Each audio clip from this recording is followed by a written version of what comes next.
Hello and welcome to my Fusion 360 Help Guide tutorial series.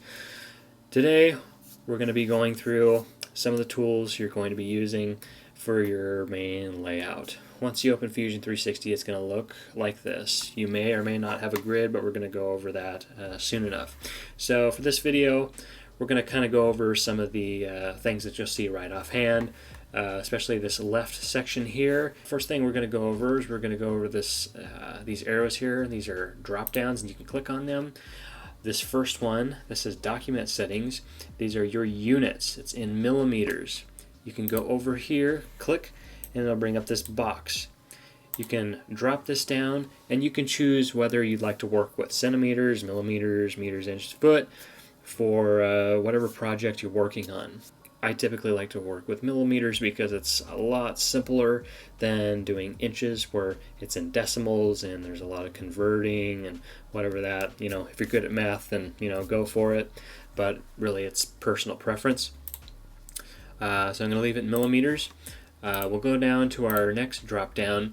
These are named views. So basically this is the orientation of what you're looking at your object or your project that you're working on. So if you were to click top view, you would basically be likening this to you have a piece of paper laying flat on a table and your head is directly above it looking down at a 90-degree angle from looking straight on.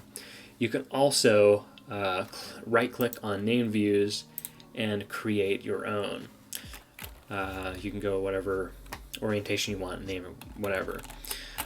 Alright, so also name views, this is pretty much like your cube over here. This is a quicker way to go about what you're viewing, and so yeah.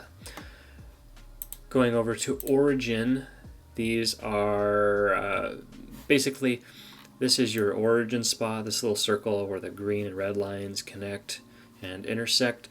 And this is typically where you want to start all of your sketches because it's kind of in the very center of your workspace. What we have here are your axes, or axes, whatever you want to call it. This is your x-axis, y-axis, z-axis, and these are your planes of working on things. So your xy, your xz, and yz. One thing you can do is once you have sketches and bodies, you can go over to these drop downs, and every sketch that you make you can go through and it will highlight each one. You can go in and make edits to them. Bodies, you can also name them to keep them a little bit organized. These are past construction lines that you add during your build phase, and that's pretty much it for the sidebar. So next video we'll talk about the bottom bar.